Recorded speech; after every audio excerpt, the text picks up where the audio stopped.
प्रबोधन व्याख्यानमालेच्या पहिल्या पुष्पाचे अध्यक्ष चे ज्येष्ठ मित्र doctor J B. Shinde sir, Hiradekar sir, Magdum sir, समोर असलेले लाटकर सर आणि तोरदलकर सर आणि इतर सर्व बंधू आणि भगिनी, महात्मा फुल्यांच्यावरची व्याख्यानमाला पहिलंच पुष्प आणि त्यासाठी माळ हे जमवून आणण्याचं काम हिरडेकर सरांनी, त्यांच्या नावातही देव आहे, त्यांच्या वडिलांच्या नावातही देव आहे, डबल देव, भगवान महादेव हिरडेकर, त्यांनी हे जमवून आणलं. त्यांच्याशी जेव्हा या विषयावर चर्चा झाली तेव्हा मला आनंद झाला. फुल्यांच्याविषयी, आंबेडकरांच्या विषयी, शाहू महाराजांच्या विषयी, विठ्ठलरामजी शिंदेंच्या विषयी, अशा लोकांच्या विषयी बोलताना आणि ऐकताना मला नेहमीच आनंद होतो. हा एक आनंदाचा भाग होता, अभिमानाचाही भाग होता. त्यामुळं मी म्हणालो, मी गांधी व्याख्यानमालेमध्ये एकदा सरांचा फोन येऊनही मी ते स्वीकारू शकलो नाही. त्याची एक खंत मनात होती. ही खंत आपोआप दूर होण्याचा हा मार्ग होता. मी प्राध्यापक झालो 1 ऑगस्ट 1980. कुठं झालो? ज्योती कॉलेज बेळगाव. माझ्या शिक्षकी पेशेची सुरुवात ज्योतीपासून झालेली आहे. त्यापूर्वी मी 2 ठिकाणी मुलाखती दिल्या.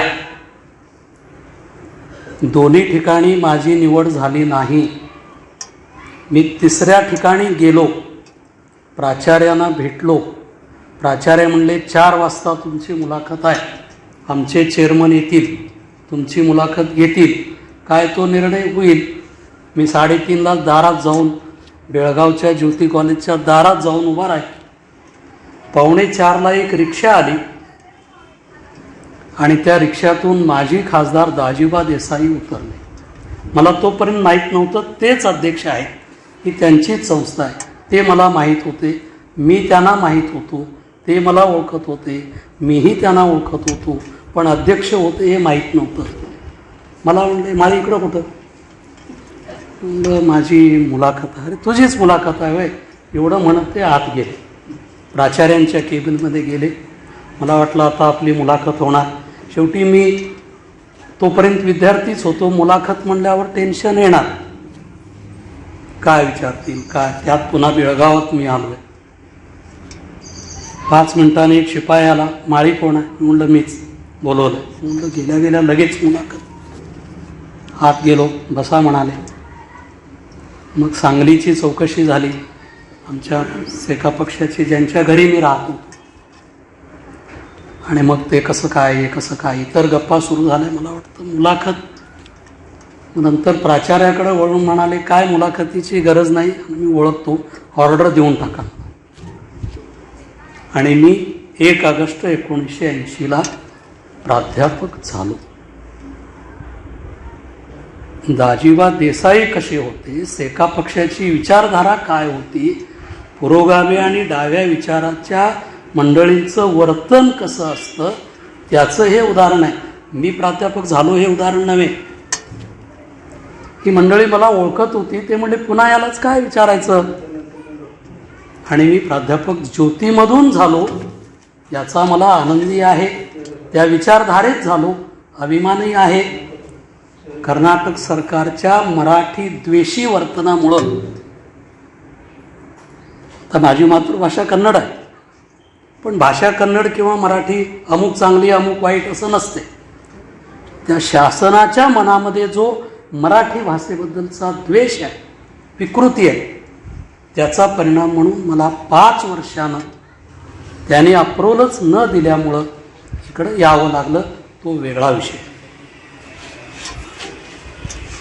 मी आज बोलणार आहे देव, धर्म आणि फुले.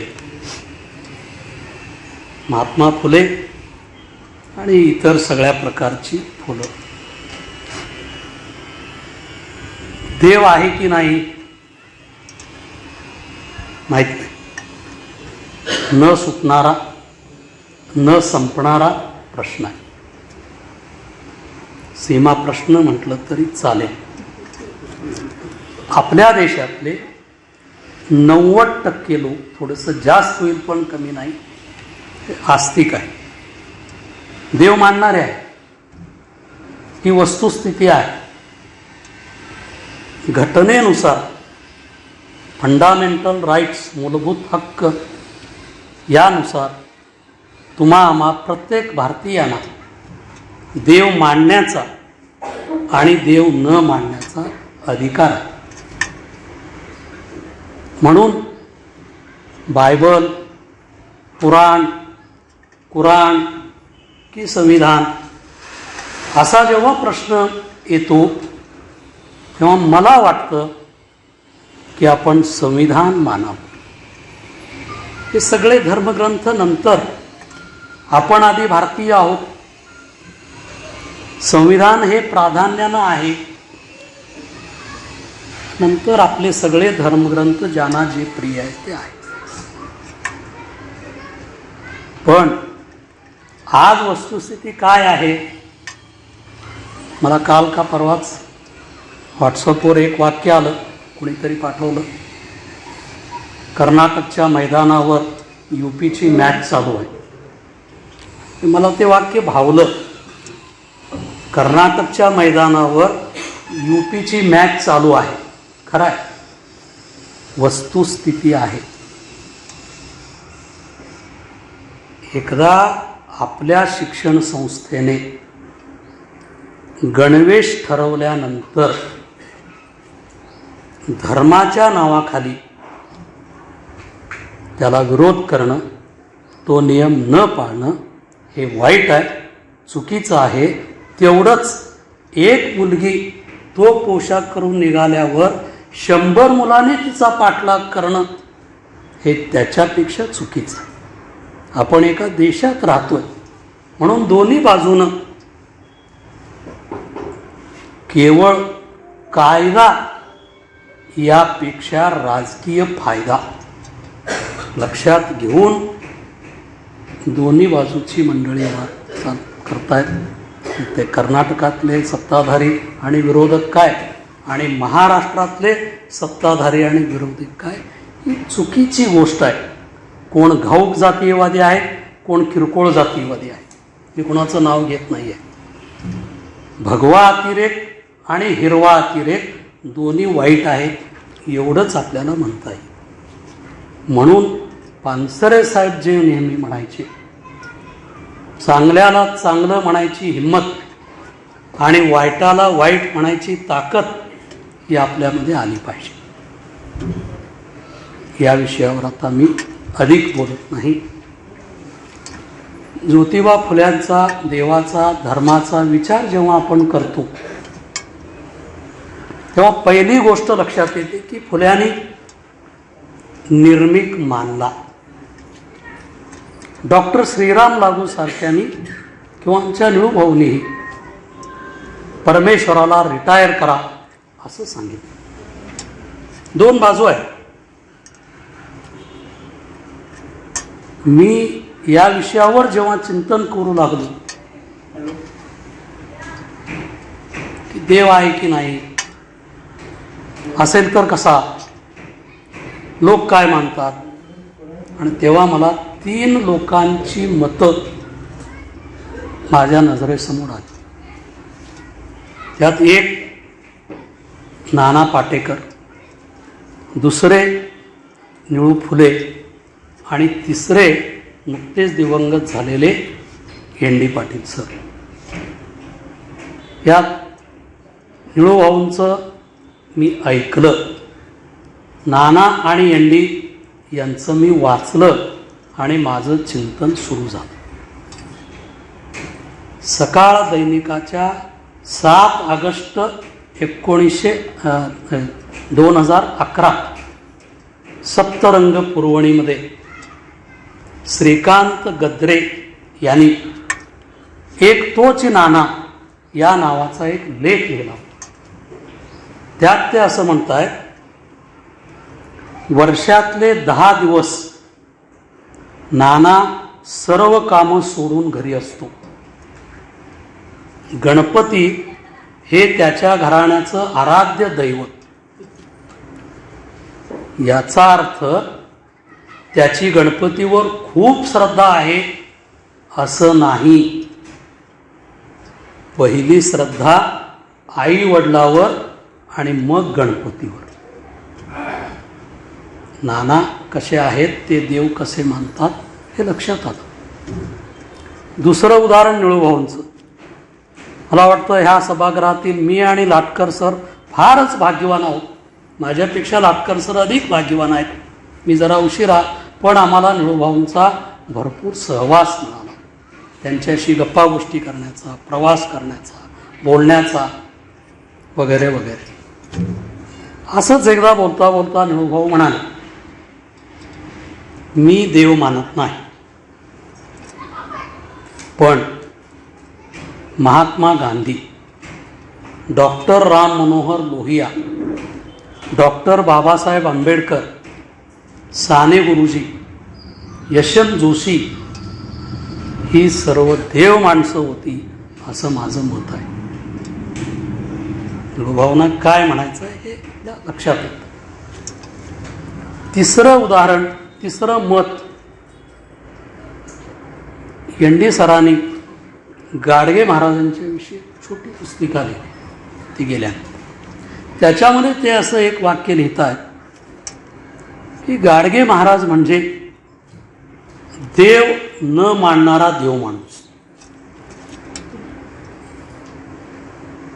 या तिन्ही गोष्टीचं चिंतन माझ्या मनात सुरू झालं. आत्ताही देव आहे की नाही, कुठल्याही कार्यालयात जावा, पैसे देव काम हो जाएगा, पैसे देव, ये देव वो देव, पैसे देव काम होत आहे. म्हणजे देव सरकारी कार्यालयातही आहे. देव देवच देव चोहीकडे, गेला माणूस कुणीकडे, ह्यातला एवढाच प्रश्न माझ्या मनातला आहे. आता मी फुल्यांच्याकडे वळतो. फुल्यांच्या विषयी आज मी जे बोलणार आहे, विशेषतः सार्वजनिक सत्य धर्म या पुस्तकाच्या संदर्भात, आणि मग गुलामगिरी, शेतकऱ्याचा असूड, ब्राह्मणांचे कसब आणि तृतीय रत्न हे नाटक, आणि मग सार्वजनिक सत्यधर्म हे पंचग्रंथ माझ्या डोळ्यासमोर आहे. यातून फुले पूर्ण आपल्याला कळतात. म्हणून मी आज त्यांच्याविषयी जे बोलणार आहे तो फक्त ट्रेलर आहे. सगळा पिक्चर मग संध्याकाळ होईल. कारण साधारण 12 वाजता मला इथं उभा राहायची वेळ आली आहे. 1 वाजल्यानंतर मी बोलत राहिलो तर आपण काय कराल हे लक्षात घेऊन मी आपल्याला बोलणार. 1च्या आत होणार नाही हे मी आधीच सांगतो.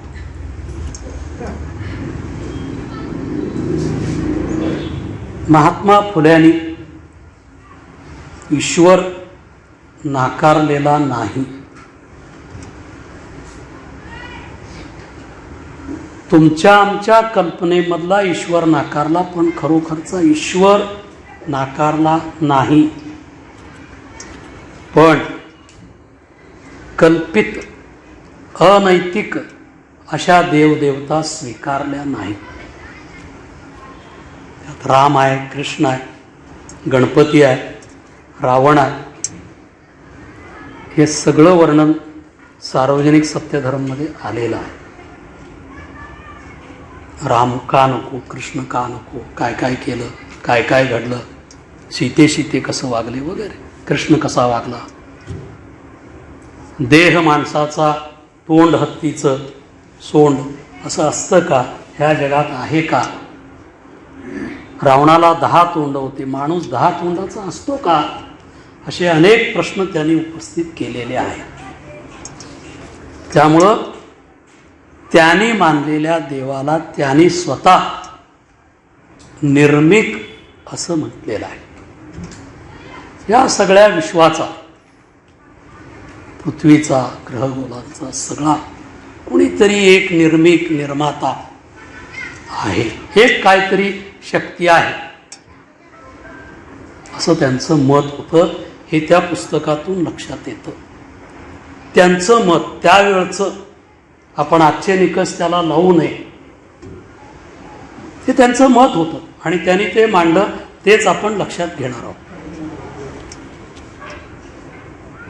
आणि हा निर्मिक मानताना मूर्ती त्यांनी नाकारलेली आहे. देव मूर्तीत किंवा कुठल्याही धातूत नसतो, नाही, असंच त्यांनी स्पष्ट सांगितलेलं आहे, लिहिलेलं आहे. मग त्या मूर्तीच्या बरोबरीनं ज्या गोष्टी आलेल्या आहेत त्या सगळ्या त्यांनी नाकारलेल्या आहेत. नैवेद्य, साक्षात्कार, दैव, नशीब, प्रारब्ध, पूर्वजन्म, पुनर्जन्म, संचित, स्वर्ग, नरक, ललाट रेषा, सटवाई येऊन काहीतरी लिहिते, ब्रह्मलिखित, हे असं का घडलं तर ते ब्रह्मलिखित होतं.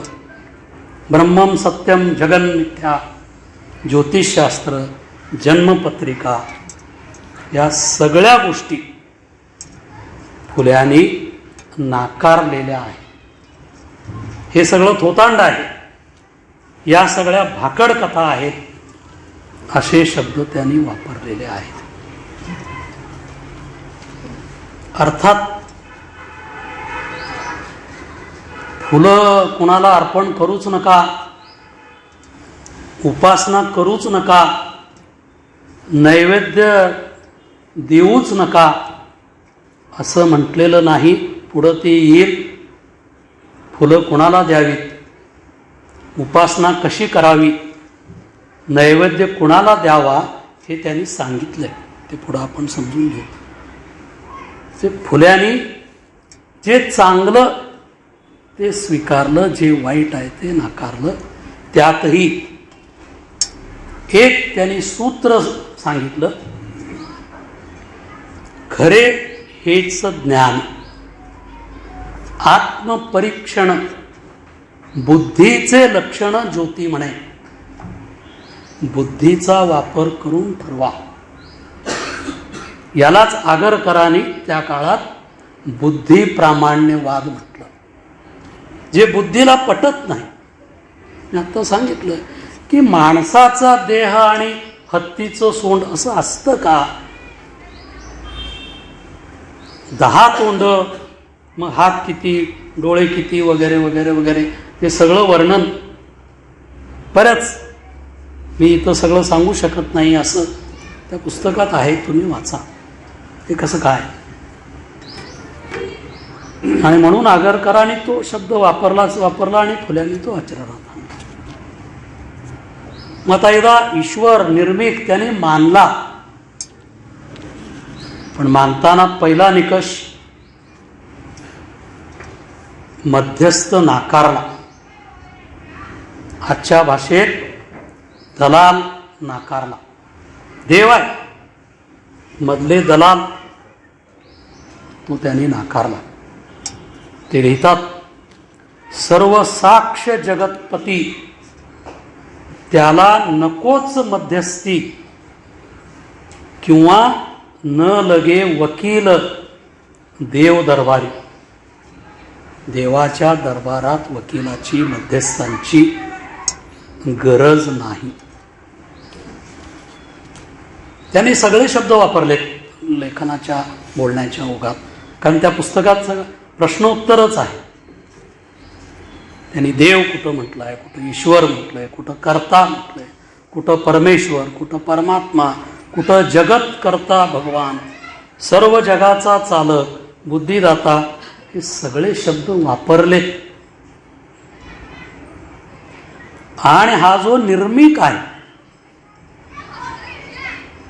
तो महापवित्र आहे असं त्यांचं म्हणणं आहे. देदीप्यमान आहे, तेजोमय आहे, आणि त्यानेच या जगाची निर्मिती केलेली आहे. सार्वजनिक सत्यधर्मच्या प्रस्तावनेत ते असं म्हणतात, या आपल्या विस्तीर्ण पोकळीमध्ये निर्मिकाने अनंत सूर्यमंडळासह त्यांच्या ग्रहोपग्रहासहित एकंदर सर्व प्राणी मात्रास उत्पन्न केले आहे. ते सगळ्या जगाची निर्मिती त्या निर्मिकाने केलेली आहे. निर्माण करता सर्व मानवांचा निर्मिक आहे, तो निर्माण करता. पुढं ते असंही म्हणतात, जगातील विविध वस्तू निर्मिकाने मानवासाठी निर्माण केल्या असून जगात जे काही आहे ते त्या निर्मिकानं निर्माण केलेलं आहे. त्याने त्यांचा समान रीतीने उपभोग घेण्याची सर्व मानवांना मोकळी दिली आहे. समान रीतीने उपभोग घ्यायचा आहे. काळ लक्षात घ्या, ज्या काळामध्ये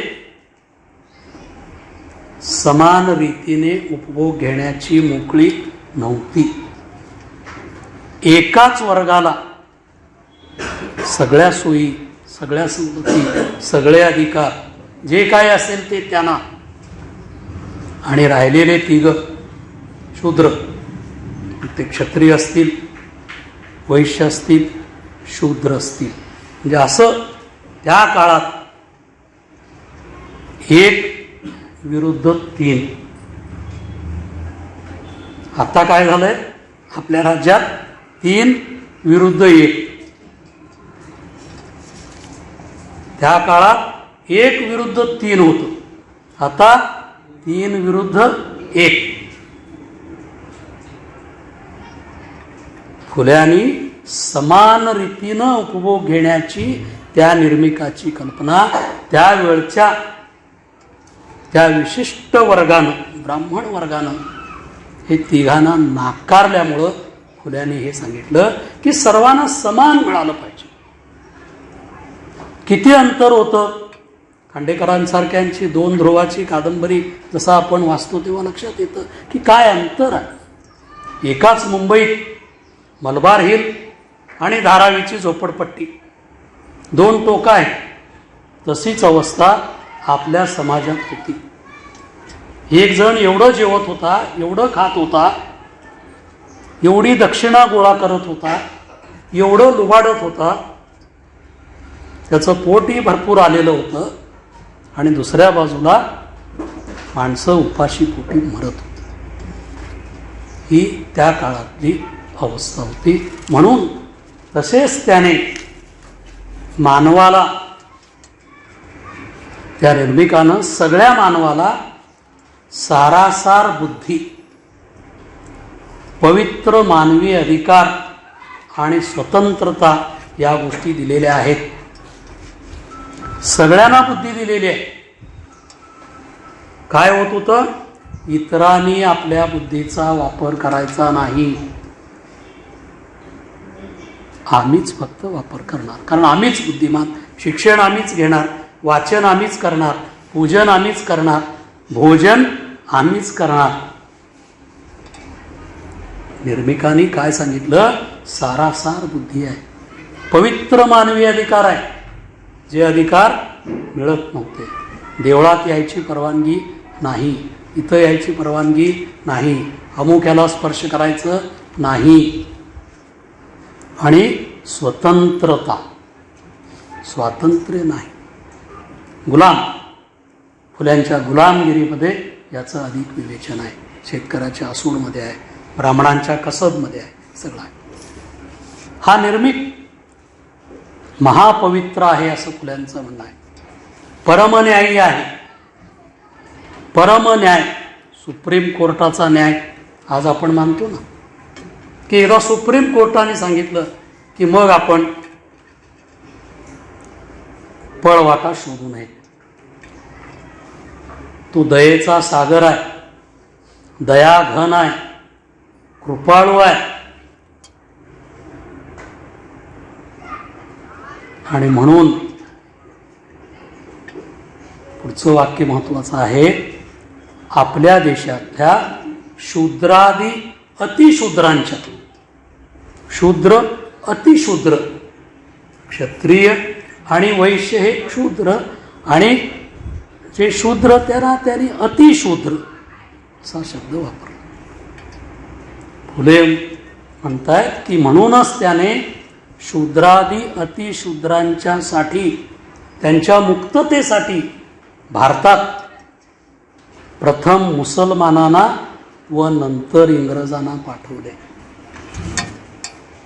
मुस्लिम भारतात का, कशी, इतिहासाच्या पुस्तकातलं वेगळं. इथं फुल्यांचं मत आपण लक्षात घेतोय की इथल्या शूद्रांच्या अतिशूद्रांच्या मुक्ततेसाठी दुसऱ्या भाषेत ब्राह्मणशाहीतून मुक्तता मिळावी, मनुवादातून मुक्तता मिळावी, भटशाहीतून मुक्तता मिळावी, यासाठी परमेश्वरानंच,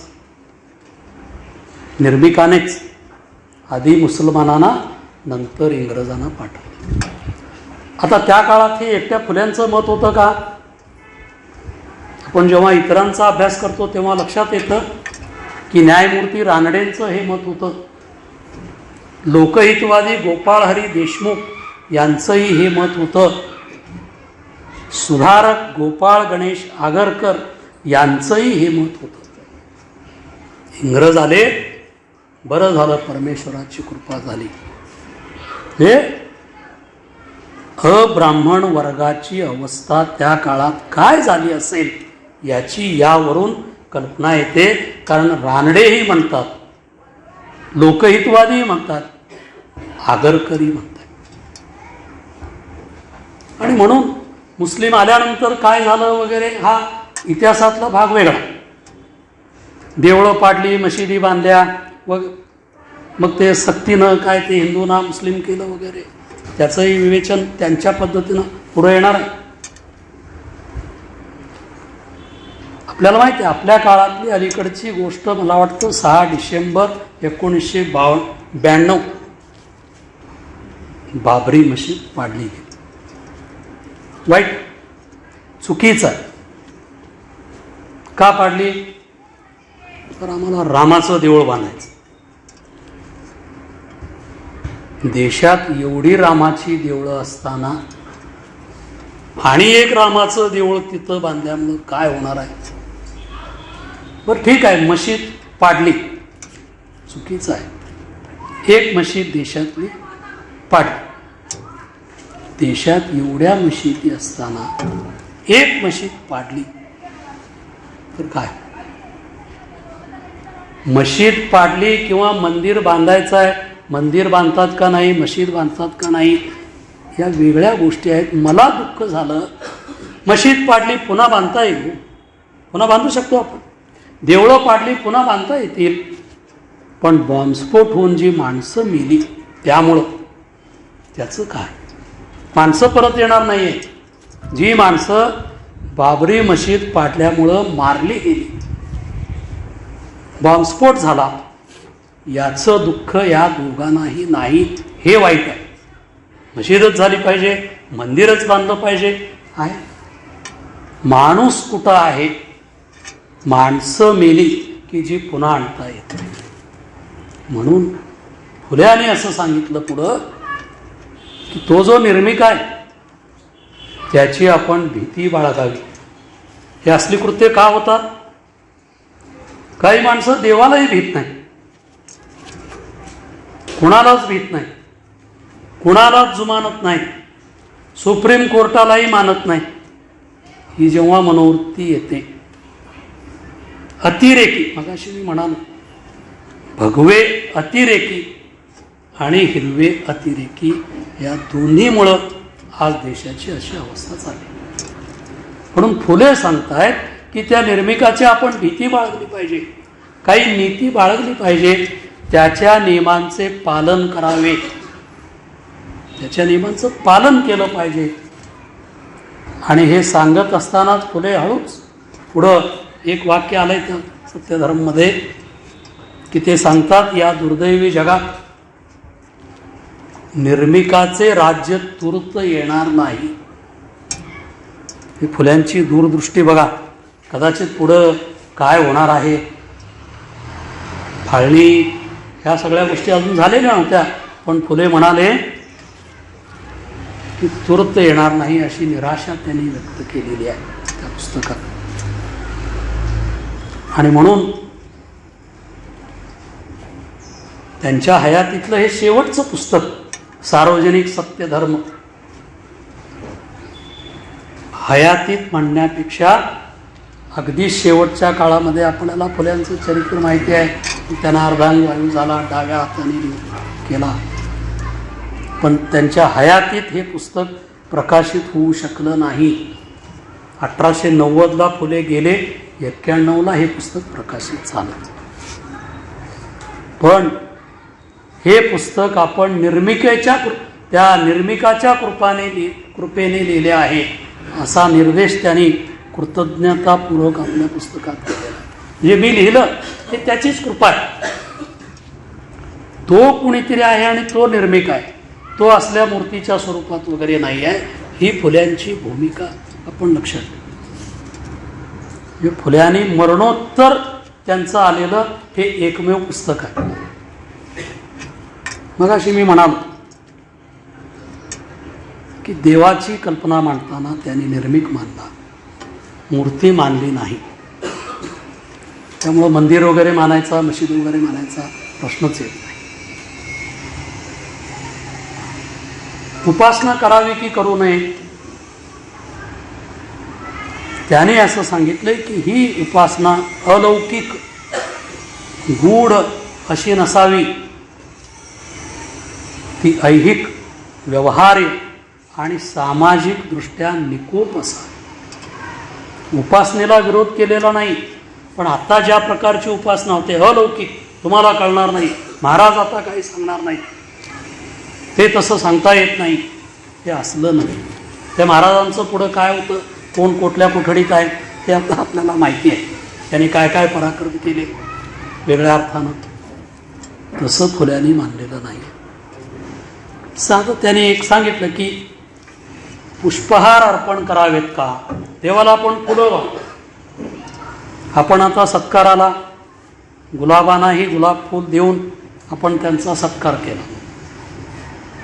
फुलं कुणाला अर्पण करावीत हे फुल्यांनी लिहून ठेवलंय. ते असं म्हणतात, ईश्वराच्या नावाने,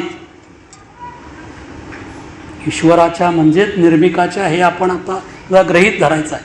त्यांनी सगळे शब्द वापरले, पण त्यांचा अंतिम खरा मूलभूत शब्द हा निर्मिक आहे. त्यांनी हे सगळे शब्द लेखनाच्या, बोलण्याच्या ओघात वापरलेले आहेत, हे त्या पुस्तकात आहेत. ईश्वराच्या नावाने फुलांच्या माळा सत्पुरुषांना अर्पण केल्या. फुलं कुणाला अर्पण करायची, सत्पुरुषांना, की त्या फुलांचं सार्थक होतं. देवळात नेऊन फुलं टाकली की सार्थक होत नाही. एखाद्या दुर्जन माणसाचा सत्कार केला फुलं देऊन, सार्थक होत नाही. नको त्यांचा सत्कार फुलं देऊन केला जातो. त्याची सगळी बरी वाईट कृत्ये बाजूला ठेवून आपण त्यांचा सत्कार करतो. फुले काय सांगतात, सत्पुरुषांना. कुणाला त्यांनी सांगितलंय, सज्जनांना फुले द्यावी, जग कल्याणासाठी झटणाऱ्यांना, स्वतः कष्ट करणाऱ्यांना.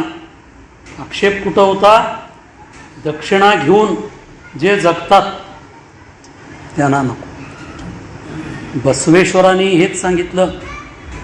बसवेश्वरांनी दक्षिणा द्यायला विरोध केला. त्या स्वामी लोकांना दक्षिणा देण्यात येऊ नये हे त्यांच्या चरित्रात आहे. कन्नडचं मराठी भाषांतर करून मी ते वाचलंय आणि मला कन्नडी येत असल्यामुळं मूळचा बसवेश्वर मी वाचून काढला. त्यांनी या सगळ्या लोकांना पूजा अर्चा करणाऱ्यांना दक्षिणा द्यायला विरोध केलेला आहे. तुम्ही कष्ट करून खावा आणि मग राहिलेल्या वेळेत त्या देवाची काय पूजा अर्चा करा हे बसवेश्वरांनी. म्हणून कायकवे कैलास, हिरडेकर सरांच्या इंग्रजीत वर्क इज वर्शिप हे बसवेश्वरांनी सांगितलं. म्हणून स्वतः कष्ट करणाऱ्यांना, शोषण न करणाऱ्यांना, ढोंगी मतलबी नसलेल्यांना अशा लोकांना फुलं द्या. अशा लोकांचा पुष्पहार घालून सन्मान करा असं फुले सांगतात. ते वाचताना मला लगेच तुकाराम आठवतातच. हेच तुकारामांनी सांगितलंय, तीर्थी धोंडा पाणी देव रोकडा सज्जनी. तुकारामांनी हेच सांगितलं. सज्जन माणूस म्हणजे देव. कशाला पंढरपूरला जाता, कशाला तुळजापूरला जाता, कशाला रामेश्वराला जाता, किंवा कोण कुठल्या आपापल्या धर्माच्या तीर्थक्षेत्राला जात असतील लोक जातात. सरकारी अनुदान घेऊन जातात, वाईट आहे. तुकारामांनी जे सांगितलं तेच फुले सांगतायत. बसवेश्वरांनी जे सांगितलं तेच फुले सांगतायत. नैवेद्य आपल्याकडं देवाच्या नावानं कोंबडी, देवाच्या नावानं आमच्या आरेवाडीला बकरं, इतर ठिकाणी काही ठिकाणी मिष्टान्न, असं असं करावं लागतं. या प्रकारचा आहार नैवेद्य म्हणून तयार करा, त्या देवासमोर ठेवा, असं असं करा आणि येऊन खावा. याला फुल्यांचा विरोध आहे. त्यांनी सांगितले नैवेद्य द्यायचा आहे. नैवेद्याची कल्पना फुल्यांची. कुणाला द्यायचं? सज्जन, सत्पुरुष आणि जे वृद्ध झालेले आहेत. तरणा ताटा माणूस आहे, हातात कटोरा घेतलाय, वाईट कपडे घेतलेत, वाढा. त्यांना वाढू नये, त्यांना देऊ नये. सत्पात्री दान म्हणतो ना आपण. वृद्ध आहेत, वृद्धापकाळी त्यांच्यावर काहीतरी संकट आलं. आजच्या काळात मुलं बाळं सांभाळत नाहीत, हेही संकट आहे. वृद्धाश्रमाची संख्या वाढते आहे. सारखं साईबाबाला जाणारे आईबाबाला मात्र सांभाळत नाहीत, हे वास्तव आहे. फुले सांगतायत जगातील पंगू लोकांना. फुले महाराष्ट्रातील म्हणाले नाहीत, भारतातील म्हणाले नाहीत, आशिया खंडातील म्हणाले नाहीत. तर प्रत्येक शब्द जेव्हा आपण वाचतो, फुल्यांनी शब्द वापरला जगातील पंगू लोकांना. जगामध्ये जे दीन दुबळे आहेत, पोरक्या मुलांना, अनाथ विद्यार्थी वसतिगृहात आहेत, त्यांना निर्मिकाच्या नावाने. आता आपण काय करतो? माझ्या वडिलांच्या नावाने, माझ्या काकाच्या नावाने, माझ्या मामाच्या नावाने, यांच्या नावाने हे देतो. नाही, निर्मिकाच्या नावाने आपल्या कृतीनुसार 1 लाख द्यायला पाहिजे, 2 लाख द्यायला पाहिजे नव्हे. काय तुमचे 10 रुपये असतील, पण कृतीनुसार ती मदत करावी. म्हणजे ईश्वराला नैवेद्य अर्पण होईल, ते त्या ईश्वराला, त्या निर्मिकेला मिळेल. जगी जे दीन आणि पतित तयाला प्रेम अर्पावे, खरा तो एकच धर्म जगाला प्रेम. हेच साने गुरु जे सांगतात ते पुन्हा हेच आहे ना. श्राद्ध घालायचं की नाही त्याविषयी फुल्यांनी लिहून ठेवलंय. मृत पूर्वजाविषयी, आपले जे पूर्वज आहेत, कृतज्ञता बाळगावी. त्यांच्या ऋणातून मुक्त होण्याचा प्रयत्न करावा. त्यासाठी फुले काय सांगतात, आई वडील वारल्यानंतर, ही आई वारली, वडील वारले, अंत्यसंस्कारासाठी जी मंडळी येतात त्यांना, आलेल्यांना शक्तीनुसार, पंचपक्वान्न नव्हे, भाजी भाकरी द्या, झुणका भाकर द्या, तुमच्या कृतीनुसार भोजन आणि पुष्पहार द्या. भोजन, पुष्पहार त्यांना द्यावे. त्याच वेळेला फुले आणखी एक महत्त्वाचं सांगतायत, शाळेत जाणाऱ्या त्यांच्या मुली मुलांना, जे आलेले असतात ना, त्यांची जी मुलं, आता फुल्याने शब्द हे कसे वापरलेत बघा, मुली मुलांना, मुला मुलींना म्हणतो आपण, फुल्याने शब्द कसा वापरलाय, मुली मुलांना, आधी मुली मग मुलं. आधी तुमचं प्रार्थना गीत झालं मग माझं भाषण, बरोबर आहे का नाही? सरांनी बरोबर प्राधान्य दिलं की नाही? आधी मुली मग मुलं. मुली मुलांना उल्हासाने, आनंदाने, समाधानाने, स्वखुशीने, राजी खुशीने, करवीर तलाठीच्या तिथं बसलेले लिहितात ते, गायी बक्षीस द्याव्यात. बघा फुले, गायी द्या, ते त्याचं दूध दुभतं त्या मुलांना मिळेल, मुलं धष्टपुष्ट होतील. वर्षश्राद्ध करावे, वर्षश्राद्ध केलं पाहिजे. आज तुम्ही आम्ही काय वाचतो, फुलपान जाहिरात, आपली प्रसिद्धी, पुढं कुठंतरी त्याचा उपयोग. फुले काय सांगतात, वर्षश्राद्ध करावे. या प्रसंगी शाळेत जाणाऱ्या निराश्रित मुली मुलांना, पुन्हा शब्द तोच, निराश्रित, त्यांना आश्रय नाही, ज्यांना कुणी नाही, अनाथ आहेत, अशा मुली मुलांना कोणताही भेदभाव न करता अमुक जातीच्या सर्व लोकांना स्कॉलरशिप, अमुक यांच्याकडून या जातीतल्या लोकांना, या धर्माच्या लोकांना, असलं नको आहे. कोणताही भेदभाव न करता निर्मिकाच्या नावाने थोडी बहुत मदत करावी. फुले सांगतायत की यथाशक्ती म्हणतो आपण, तुम्हाला जेवढं शक्य आहे तेवढं द्या. आणि ज्योतिरावांनी स्वतः आपल्या वडिलांचं श्राद्ध याच पद्धतीनं केलंय. आधी केले मग सांगितले. कथनी आणि करणी याच्यामध्ये, फुल्यांच्यामध्ये फरक नव्हता. सत्यवर्तन करायचं, कसं करायचं, कुणाला म्हणावं, याचे त्यांनी 33 नियम सांगितलेले आहेत. सार्वजनिक सत्यधर्म या पुस्तकामध्ये तुम्ही वाचा.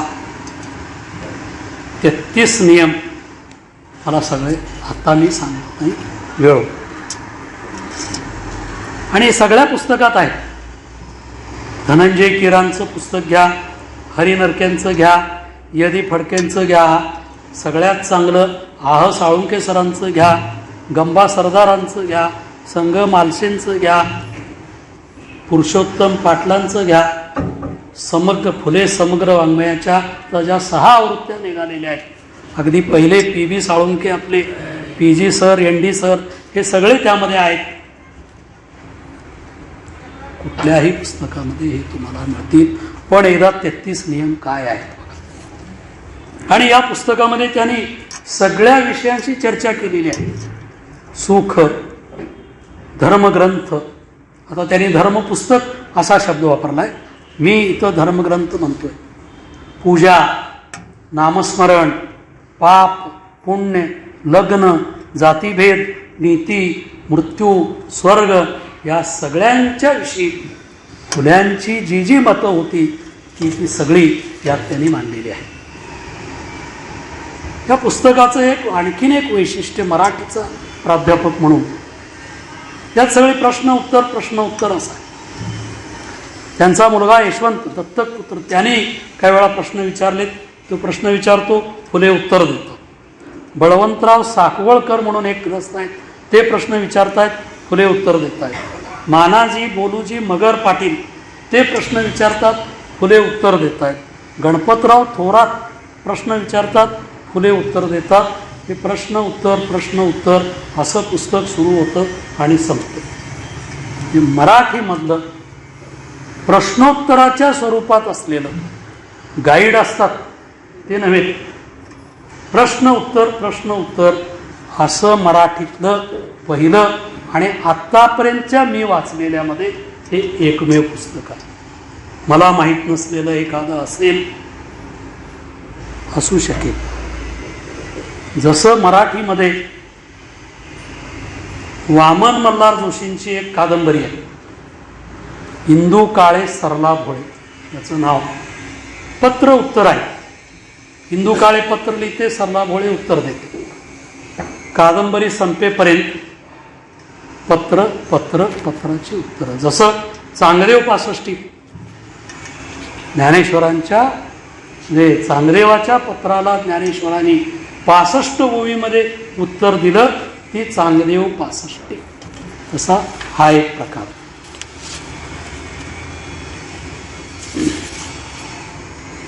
फुले धर्माविषयी देवाविषयी काय म्हणतात याचं विवेचन केलं. धर्माविषयी फुल्यांचं मत काय होतं हे महत्वाचं. त्यांच्या काळातील परिस्थितीच्या संदर्भात आपण हा विचार समजून घेतला पाहिजे. हा फुल्यांचा काळ आहे.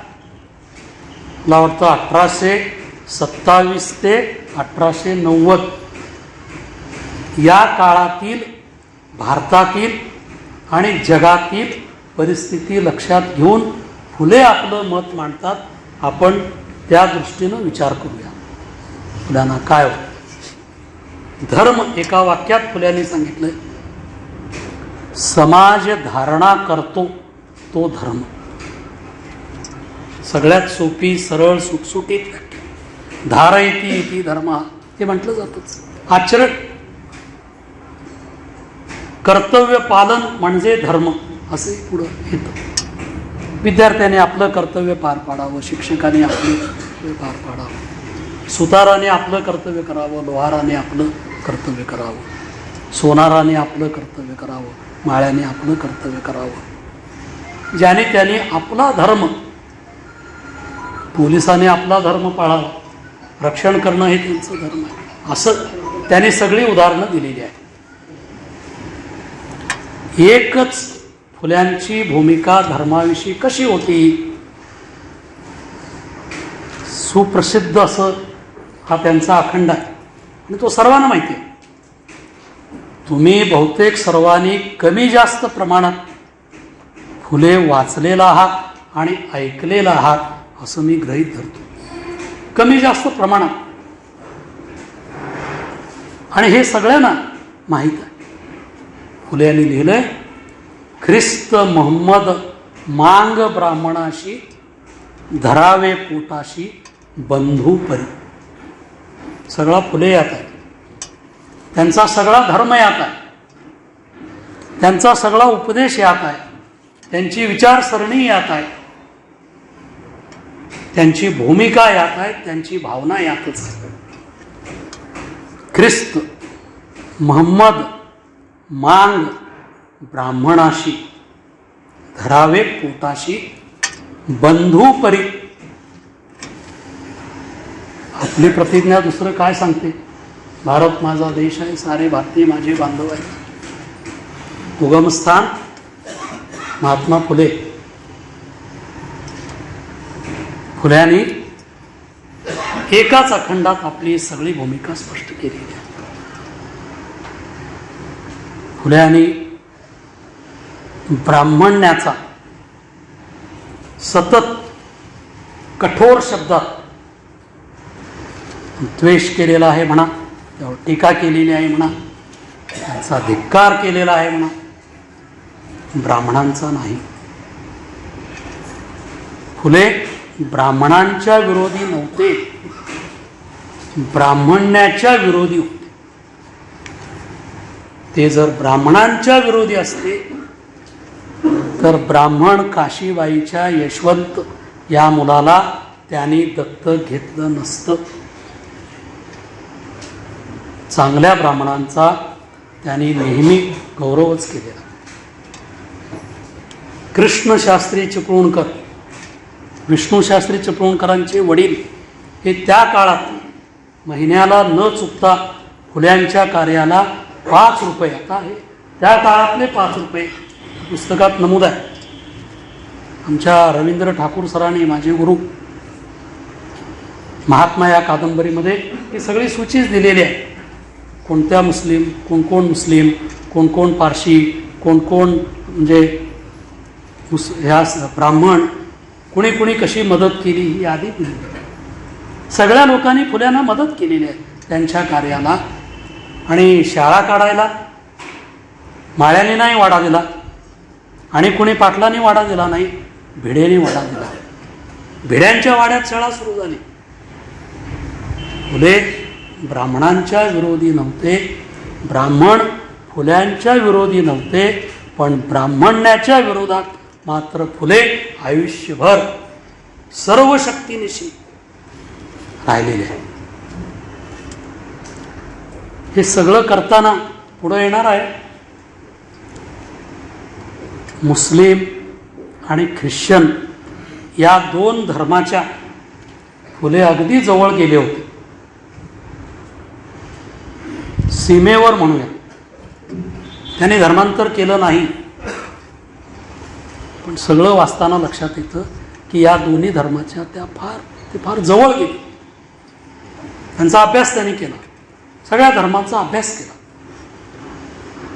आणि निष्कर्ष म्हणून त्यांनी मग असं लक्षात घेतलं की या सगळ्या धर्मामध्ये, विशेषतः मुस्लिम आणि ख्रिश्चन मोठ्या संख्येनं आपल्या देशात, या सगळ्या धर्मामध्येही मग काही 1-2 दोष आहेत, उणीवा आहेत. त्याला पर्याय काय? मग ते सार्वजनिक सत्य धर्म स्थापन करण्याच्या विचारापर्यंत आलेले आहे. एक पर्याय, हिंदू नकोच नको, तो वैदिक धर्म, ही सगळी वेद म्हणजेच भेद, हे सगळं त्यामध्ये आलं. मुस्लिम हे चांगलं आहे पण हे मग नको, ख्रिश्चन हे सगळं आहे पण हे, मग आपल्याला एक सर्वोत्तम चांगला धर्म जे निर्दोष, मग त्यांनी सार्वजनिक सत्य धर्म हा पर्याय काढला. त्यात ते म्हणतात सुरुवातीला, या पृथ्वीच्या पृष्ठभागावर जेवढी म्हणून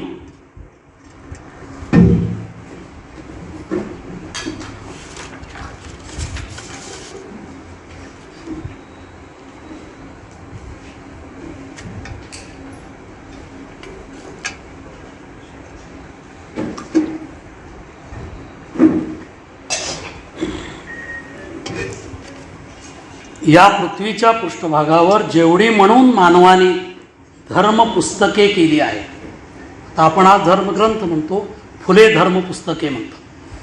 त्यापैकी एकाही ग्रंथात फुले म्हणतात आरंभापासून शेवटापर्यंत सारखे सार्वजनिक सत्य नाही. कारण प्रत्येक धर्मपुस्तकामध्ये काही एक व्यक्तींनी त्यावेळच्या प्रसंगास अनुसरून हेकडपणा केल्यामुळे तो धर्म एकंदर सर्व मानवी प्राण्यास सारखे हितकारक न होता सहजच त्यामध्ये अनेक फळ्या होऊन त्या एकमेकांच्या मनापासून हेवा व द्वेष करू लागतात. सार्वजनिक सत्य नाही, एकत्रितपणा नाही, सारखं हितकारक नाही, आणि अनेक फळ्या निर्माण झाल्या. स्थूल मानानं फुल्यांना असं म्हणायचं असावं की मुस्लिमामध्ये मग शिया आणि सुन्नी, ख्रिश्चनांच्यामध्ये कॅथॉलिक प्रोटेस्टंट, जैन धर्मामध्ये श्वेतंबर दिगंबर, बौद्ध धर्मामध्ये हीनयान महायान, त्या फळ्या त्या त्या धर्मामध्ये. हिंदू धर्मात किती, याला काही गणतीच नाही. हे आपण सांगू तरी शकतो. हिंदू धर्मात किती जाती, किती पंथ, किती प्रकार. ब्राह्मणच पण त्यात एवढे, लिंगायतच पण त्यात एवढे, माळ्यांच्यात 32 आहेत. हे मला पानसरेंचं पुस्तक वाचल्यावर कळालं, मलाही माहीत. एवढे प्रकार. याला फुले फळ्या म्हणत असावे. आणि म्हणून फुले सार्वजनिक सत्य धर्माकडे वळले. त्याने इस्लाम धर्माचा अभ्यास केला. एकच ईश्वर मानण्याची त्यांची भूमिका त्यांना योग्य वाटली. कुराण वाचायला सर्वांना परवानगी आहे. नमाज सर्वांनी एकत्रित जमून करायचा आहे. फुल्यांना या सगळ्या गोष्टी बऱ्या वाटल्या. का? आमच्या मंदिरात सर्वांना प्रवेश नाही, आमचे धर्मग्रंथ आमचे सर्वांनी वाचायला परवानगी नाही, मग त्यापेक्षा हा मुस्लिम धर्म चांगला आहे. पण मुस्लिमांच्यामध्ये पुन्हा गुलामगिरी आली, बहुपत्निकत्व आलं, बादशहांचं त्या त्यावेळचं वर्तन आलं, लंपटपणा आला, उन्मत्तपणा आला. या सगळ्या गोष्टींचं वर्णन त्याने त्या प्रश्नोत्तरात केलेलं आहे.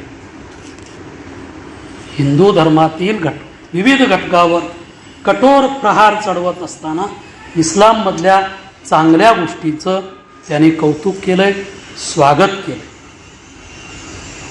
मुस्लिमांनी शूद्रातिशूद्रांना जबरदस्तीनं बाटवून मुसलमान केलं. फुल्यांनी त्याचा अर्थ लावलाय, बरं केलं, ब्राह्मणशाहीतून त्यांना मुक्त केलं, त्या शोषणातून त्यांना मुक्त केलं. इथं शोषण नाही झालं, मुस्लिम झाल्यावर शोषण थांबलं. बरं केलं. फुल्यांनी तर असं लिहून ठेवलंय की मुसलमानांनी आपल्या देशात आलेल्या सर्व हिंदूंना मुसलमान केलं नाही, याविषयी खंत व्यक्त केलेली आहे. सगळेच जर मुसलमान झाले असते तर मग आमचा चातुर्वर्ण्य शोषण व्यवस्था हे सगळंच थांबलं असतं. हे झालं नाही. कुराण, मुस्लिम धर्म, राजवट या सगळ्याला त्यांनी पवित्र असा शब्द वापरला. पण पुढं फुले असंही सांगतात, इस्लाम परिपूर्ण व परमकल्याणकारक असे मात्र त्यांचे मत नव्हते. म्हणून त्यांनी स्वतः इस्लाम धर्म स्वीकारला नाही किंवा त्याचा प्रचारही दुसऱ्यांना या धर्मात प्रवेश करा असं सांगितलं. पण इस्लाम आणि ख्रिस्ती धर्म स्वीकारायच्या पार्श्वभूमीवर आपल्या धर्म मार्तंडांना उद्देशून ते म्हणतात, नाहीतर आपण सर्वांचा निर्माण करता आहे त्यापाशी उत्तम धर्म मागवून घेऊ. हे सगळा अभ्यास करताना त्यांच्या डोक्यात आलं, आपण एक उत्तम धर्म त्या निर्मिकाकडून मागवून घेऊ. तुम्ही आता आमची पोकळ काळजी करू नका. आणि म्हणून या दोन्ही ऐवजी या दोन्हीच्या जवळ गेलेले फुले त्या काळात काही लोकांनी फुल्यांना मुस्लिम दार्जिणे अशाही उपमा दिल्या, त्यांचा केला. अगदी चिपळूणकर लोकहितवादीपर्यंत काही लोकांनी हे लिहिलेलं आहे. काही लोकांनी त्यांना रेवरंड फुले, अगदी ख्रिस्ताळले असे शब्द वापरलेले आहेत. मी मराठी वाङ्मयाचा इतिहास जेव्हा वाचतो 19वे शतक वाचताना फुल्यांची हे सगळे उद्गार येत आहेत. पण तरीही फुले या दोन्ही धर्माच्या जवळ जाऊनही त्या धर्मात प्रवेश न करता एक नवाच धर्म, सत्य धर्म शोधायचा या विचाराला आलेले आहे. मी शेवटच्या पानावर आलोय, मला जरा बरं वाटावं म्हणून फुले मुस्लिम धर्माला सुद्धा त्या काळात विनंती करतायत मुस्लिमांना. त्यांची इच्छा होती की सर्वांनी एकच सार्वजनिक सत्य धर्म, सगळ्यांनी एकच धर्म माना. सुन्नी शिया सर्व करा सत्यवादी, त्याची जहामर्दी. फुल्यांनी इस्लामला जहामर्दी म्हणजे पराक्रमी असा शब्द वापरलाय. जगाठाई सुन्नी शिया सर्व करा सत्यवादी, त्याची जहामर्दी जगाठाई. जगा माझी एक सत्य धर्म खास, सांगा सर्वत्रास ज्योती म्हणे. एकच धर्म, सत्य धर्म सगळ्यांना सांगा, सगळे आपण त्या एका धर्मात जाऊया, ही फुल्यांची इच्छा होती. आणि म्हणून त्याने जसं इस्लामचं स्वागत केलं, चांगल्या गोष्टी स्वीकार केल्या, तसं ख्रिश्चन धर्मोपदेशक जे या देशात आले, मिशनरी वृत्तीनं काम करणारे त्यांचे जे लोक होते, आपल्याकडची मंडळी कमिशनरी वृत्तीनं त्याही काळात आणि आजही काम करत होती आणि आहेत. ख्रिस्ती धर्मोपासक हे मिशनरी वृत्तीनं, सेवाभावी वृत्तीनं काम करतात. फुल्यांनी याचं स्वागत केलेलं आहे. म्हणून ख्रिश्चन धर्माचं, येशू ख्रिस्ताच्या मानवतावादी भूमिकेचं स्वागत केलेलं आहे. या लोकांनी पहिल्यांदा शाळा काढल्यामुळं, मिशनऱ्यांनी शाळा काढल्यामुळं हिंदू स्त्रियांना आणि शूद्रातिशूद्रांना शिक्षण मिळायला लागलं. याबद्दल फुल्यांनी आनंद व्यक्त केलेला आहे, समाधान व्यक्त केलेलं आहे. एवढंच नव्हे तर हे ब्राह्मण लोक आमचं शोषण करतात, हेही शाळा सुरू होऊन शिकू लागल्यावर आमच्या लोकांना कळालं. कारण लिहिता वाचताच येत नव्हतं, कळतच नव्हतं. आणि याच्याविरुद्ध आपण बंड करायला पाहिजे. मिशनरी वृत्तीच्या ख्रिश्चन लोकांनी शाळा सुरू केल्या, शिक्षण मिळू लागलं, ज्ञान व्हायला लागलं. या ज्ञानातूनच बंड केलं पाहिजे. ही ब्राह्मणशाही वाईट आहे, आपलं शोषण करते, हे आम्हाला कळालं. एवढंच नव्हे, अनेक लोकांनी ख्रिश्चन धर्म स्वीकारल्यामुळं आमचे लोक मनुष्यपदास पोचले. नाहीतरी आम्हाला जनावरासारखंच वागवलं जात होतं. दारातनं कुत्रं पण देवळाच्या आत जात होतं, पण माणसाला जायला बंदी. एवढी वाईट अवस्था. अशा वेळेला आम्हाला मनुष्यपद, आम्हाला माणूस म्हणून या मुस्लिम धर्माने आणि ख्रिश्चन धर्माने वागवलं. हे फुल्यांनी लिहून ठेवलंय. पण या ख्रिश्चन धर्म असलेल्या इंग्रज सरकारने मात्र आमच्या शूद्रादी अतिशूद्रांच्याकडं, शेतकऱ्याकडं पुरेसे लक्ष दिलेले नाही. शेतकऱ्याच्या असूडमध्ये हे मांडलेलंच आहे. किंवा आमचा जो कर घेतला जातो त्याचा आमच्यासाठी योग्य वापर होत नाही, ही तक्रार हा विरोधी फुल्यांनी लिहून ठेवला आहे.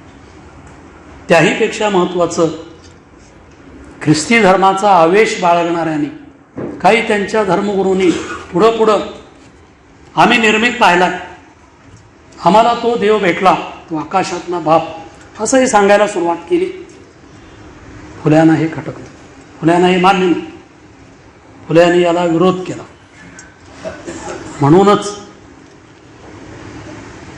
एका बाजूला आपण सगळे एकाच परमेश्वराची लेकरं म्हणायचं आणि दुसऱ्या बाजूला आमचा विचार होत नाही.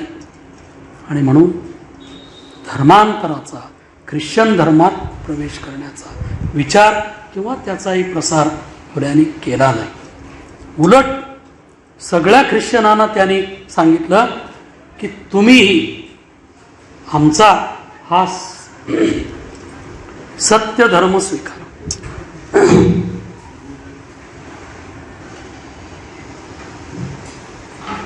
कमर्शियल ब्रेक मध्ये मध्ये घ्यावा लागतो.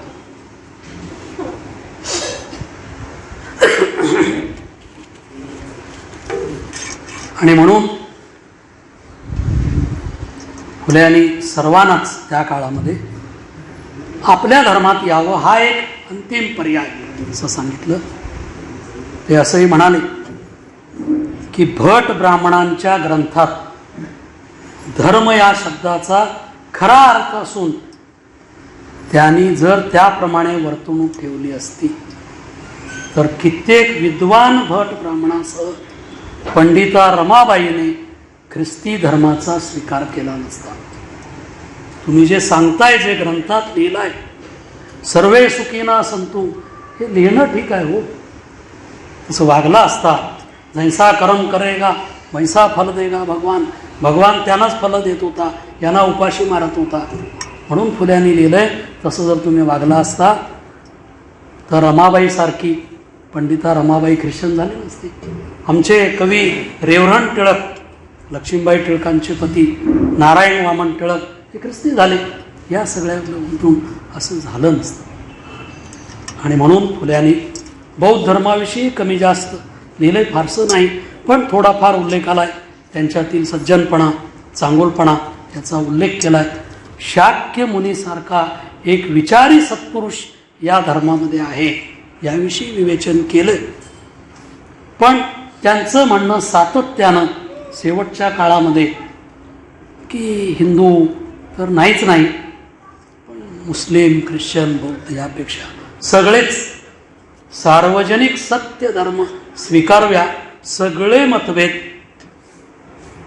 मिटतील. आणि म्हणून फुल्यांनी सार्वजनिक सत्यधर्म यामध्ये सार्वजनिक आणि सत्य या दोन गोष्टी महत्त्वाच्या मानल्या. सार्वजनिक म्हणजे सर्वांचा. त्या काळात देव सार्वजनिक नव्हता, धर्म नव्हता, एका वर्गाचा होता. म्हणून सार्वजनिक आणि सत्य, सत्यावर भर दिला. आणि म्हणून हा मोजक्याच लोकांचा नव्हे. इथं विषमता नाही, शोषण नाही, कृत्रिमता नाही. का? हा धर्म सत्य स्वरूप आहे. सत्य वर्तन करा. मगाशी सांगितलं की 33 नियम फुल्यांनी सांगितले. एवढं वर्तन करा, एवढे नियम पाळा. मला हे वाचताना लक्षात आलं की शेषनच्या काळापासून आमच्याकडं आचारसंहिता खरी आली. मला वाटतं शेषनच्या किती अगोदर 33 नियम, आजच्या भाषेत आदर्श आचारसंहिता. निवडणूक आली ना, आदर्श आचारसंहिता. आपण किती पाळतो, राजकीय पक्ष किती पाळतात, किती पॉम्पलेट झाल्यावर खाली कंसात खाली किती छापलेलं असतं तुम्हाला मला माहिती आहे. खर्च किती होतो, भोजनावळ किती होतात, तीर्थयात्रा किती होतात आणि कागदावर किती दाखवतात, सगळ्यांना माहिती आहे. म्हणून मला वाटतं जर हे 33 नियम जर लोकांनी पाळले असते तर खरंच रामराज्य आलं असतं चांगल्या अर्थानं. त्या पुस्तकातील रामाचे सगळे दोष वगळून या निर्मिकाचं राज्य आलं असतं म्हणूया. आणि ज्या शब्दानं फसवलं गेलंय, फसलोय आपण, पुढं काय होणार माहीत नाही. आता मात्र त्या शब्दाच्या ठिकऱ्या ठिकऱ्या झालेल्या आहेत. तो शब्द आहे अच्छे दिन. अच्छे दिन आए सच्चे सोचू. आलं असतं ते 33 नियम. आणि म्हणून सर्वासाठी आदर्श कल्याणकारक, सर्वांनी स्वीकारावा असा धर्म. आणि ज्या धर्मासाठी फुल्यांनी सांगितलंय की तेव्हा लिहिलंय की धर्माधर्मात संघर्ष होऊ नये, धर्माधर्मात लढाई होऊ नये. फुले तेव्हा लिहित आहेत नको तेवढा धर्माभिमान बाळगू नये.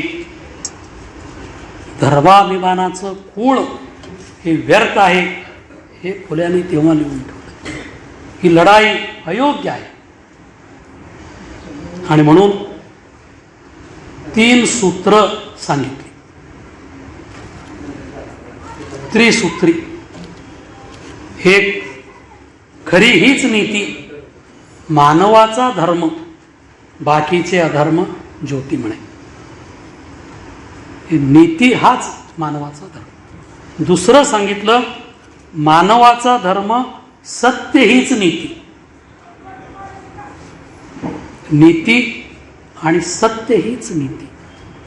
तिसरं सांगितलं, मानवी नीती हीच धर्मनीती. पुन्हा पुन्हा 3च शब्द येतात, धर्म, सत्य आणि नीती. आणि हे तिन्ही एकत्र केले की मानवता, मानव धर्म हे फुल्यानं सांगायचं. असं गांधी म्हटलं, महात्मा गांधी, सत्य आणि अहिंसा. तसं महात्मा फुले म्हटलं की सत्य आणि नीती. आणि मग फुल्यांचा एक आशावाद होता, एक स्वप्न होतं, ते त्या पुस्तकाच्या शेवटी आहे. फुल्यांना असं वाटत होतं, मला हे वाचताना पुन्हा कर्मवीरांची आठवण आली, भाऊराव पाटलांची, शाहू महाराजांची आठवण आली की शाहू महाराजांनी सगळ्या जातीसाठी वेगवेगळी वसतिगृह सुरू केली. त्या जातीची मुलं वसतिगृहात शिकू लागली. खरं म्हणजे एकेका जातीसाठी असं करणं हे चांगलं नव्हतं. पण आधी जातीचे एकत्र येऊ देत, नंतर मग सगळ्या जाती आपण एकत्र करू. आणि एक दिवस मग सगळ्या जाती धर्माची मुलं एका बोर्डिंगमध्ये, हे अंतिम स्वप्न आणि ध्येय कर्मवीर अण्णांचंही होतं, शाहू महाराजांचं. तसंच फुल्यांचं. जसं आज आपण बघतो, एका घरात बाप एका पक्षाचा असतो, मुलगा एका पक्षाचा असतो, सून एका पक्षाची असते, मुलगी एका पक्षाची असते. ज्याचे त्याचे विचार आहेत. तरुणांना एक पक्ष आवडतो, वृद्धांना एक पक्ष आवडतो. पण एका घरात अनेक पक्ष आहेत. फुल्यांनी जे स्वप्न बाळगलं ते असंच की एका कुटुंबात अनेक धर्म असावे, स्वातंत्र्य असावं. की पत्नी बौद्ध आहे, पती ख्रिश्चन आहे, कन्या मुस्लिम आहे, पुत्र सत्यधर्मी आहे, म्हणजेच हिंदू धर्मी आहे. फुल्यांना वाटतं की तो हिंदू धर्मी आहे ना, त्याने आता सत्यधर्मी व्हावं. आणि मग ह्या सगळ्या धर्मातून पुढं एकत्रित नांदत एक दिवस या सर्वांनीच सार्वजनिक सत्य धर्म स्वीकारावा, हे अंतिम ध्येय होतं. फुल्यांचं हे स्वप्न त्यांच्या हयातीत नव्हे, तुमच्या आमच्या हयातीत पूर्ण होईल का, आशावादी चित्र नाही. धर्माच्या नावानं, जातीच्या नावानं, केवळ आणि केवळ सत्तेसाठी, स्वार्थासाठी आज जे चालतं, याला पर्याय शाहू महाराज, आंबेडकर आणि फुले एवढंच. आणि म्हणून मी शेवटी वि स खांडेकरांची 2 मिनिटाची एक रूपक कथा सांगून थांबणार आहे. त्या कथेचं नाव आहे महत्वाकांक्षा. आज हे सगळं चाललंय ना, महत्वाकांक्षा. अनेकांना मंत्री व्हायचं आहे, अनेकांना मुख्यमंत्री व्हायचं आहे, अनेकांना पंतप्रधान व्हायचं आहे, अनेकांना आमदार व्हायचं आहे, खासदार व्हायचं आहे, राज्यपाल व्हायचं आहे, राष्ट्रपती व्हायचं आहे. हे सगळं त्यासाठीच चाललंय. सर्वांचं कम्युनिस्टांचा थोडा अपवाद वगळता हे सांगितलंच पाहिजे. अपवाद वगळता बाकी सगळे इथून तिथून एकच ध्येय, एकच तारा समोर आणि पायतळी अंगार, गरजा जे जयकार, तशीच या सगळ्या राजकीय लोकांची अवस्था आहे. महत्वाकांक्षा. एका गावात 3 मित्र होते. तिघही स्मशानभूमीत काम करून आपला उदरनिर्वाह चालवत होते. एक जण प्रेतासाठी वस्त्र पुरवत होता. त्याला माहीत आहे म्हातारपणी साडी फाटलेली आहे, धोतर खराब झालंय, मुलगा आणत नाही, मेल्यावर लगेच म्हातारा पाणी द्या ओरडतोय, थांब की जरा, मरतोस काय, पुढं देतोय. बागबानी बघितलाय, नटसम्राटी आपण बघितलंय म्हाताऱ्यांची अवस्था. पण मेल्यानंतर मात्र पाणी घेऊन पुढं आहे, नवीन वस्त्र आहे. एक जण यातला लाकडी पेटी तयार करत होता प्रेतांना नेण्यासाठी, आणि एक जण खड्डे खणत होता प्रेत होण्यासाठी खड्डे. ते तिघही मित्र होते. रोज थोडाफार पैसा मिळायचा आणि उदरनिर्वाह चालू होता. एक दिवस या तिघांच्या सुदैवानं आणि गावाच्या दुर्दैवानं वेगवेगळ्या कारणानं फार मोठ्या संख्येनं माणसं मरण पावली. जास्त माणसं मरण पावली, रोजच्यापेक्षा फारच जास्त. म्हणजे काय झालं, जास्त काम मिळालं, जास्त काम मिळालं, जास्त दाम मिळालं, जास्त दाम मिळाला, जास्त पैसा मिळाला, जास्त आनंद झाला. संध्याकाळ झाली, आनंद झालाय, खिसा भरलेला आहे, घरी जायचं आहे. तसंच कसं जायचं, आनंद व्यक्त झाला पाहिजे ना, साजरा झाला पाहिजे ना. तिघांनी विचार केला, आज फार आनंद झाला आपल्याला, आपला खिसा भरला, आपण साजरा करायचा. सरकार मान्य ठिकाणी, आता सरकारलाच मान्य आहे, बोर्ड काय आहे, सरकार मान्य. अनेक ठिकाणी मला वाचताना वाईट वाटतं, खाली मालकाचं नाव स्त्रियांची नावं आहेत. बिंदू चौकात जावा, माधुरी बेकरीच्या समोर, मला जाता येतं बघताना वाईट, स्त्रीचं नाव आहे.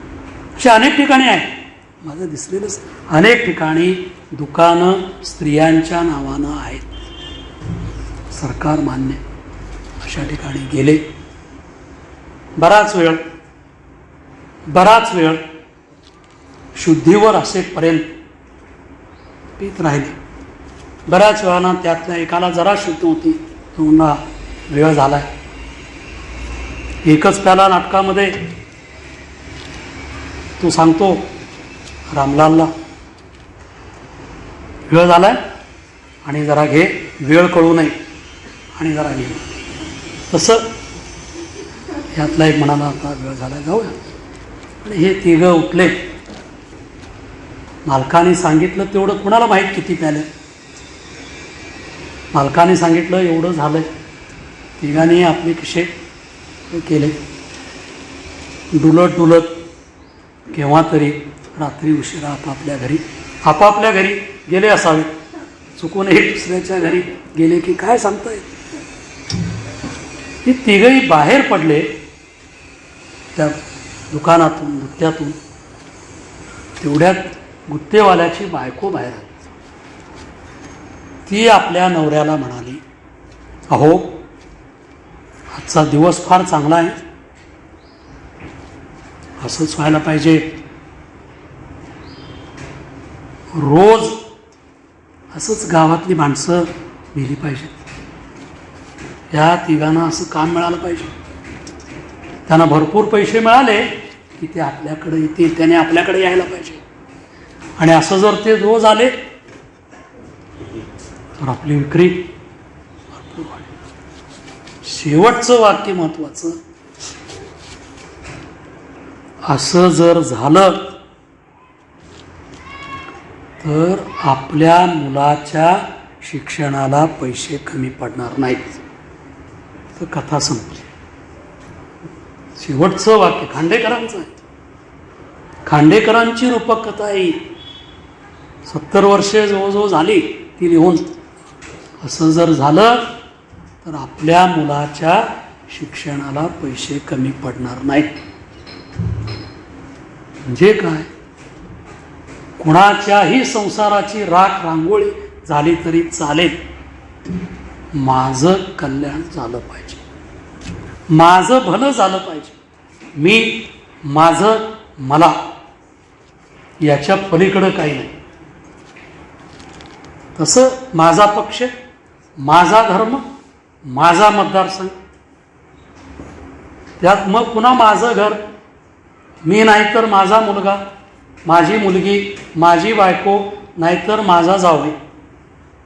मी कुणाचंही नाव घेत नाही. घरोघरी, प्रत्येक पक्षात, गावोगावी, जिकडं तिकडं हेच ते. असो,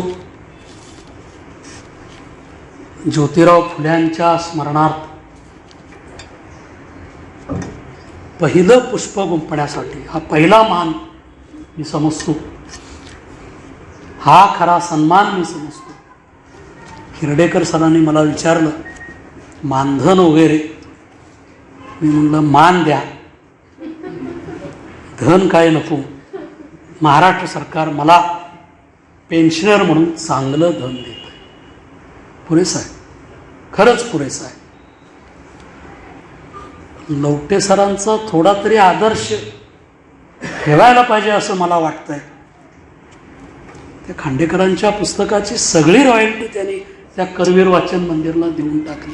हे जेव्हा मी वाचतो तेव्हा मला वाटतं आपण किमान काही ठिकाणी, काही संस्थेत, ही संस्था कुणाची आहे, कशा दृष्टीनं काम करते.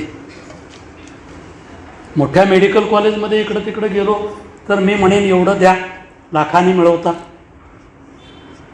हे समाजवादी विचारानं चाललेलं हे जे सगळे फोटो इथं आल्यानंतर मला जो आनंद होतो, अभिमान वाटतो, ज्या विचारसरणीत मी वाढलोय, ज्या विचारसरणीचा मी पाईक आहे, आज वाईट वाटतं की एन डी आणि पानसरेंच्या अनुपस्थित आमच्या चळवळीचं पुढं या नगरीचं काय होणार. असो, हे पहिलं पुष्प मांडण्याचा सन्मान मला दिला.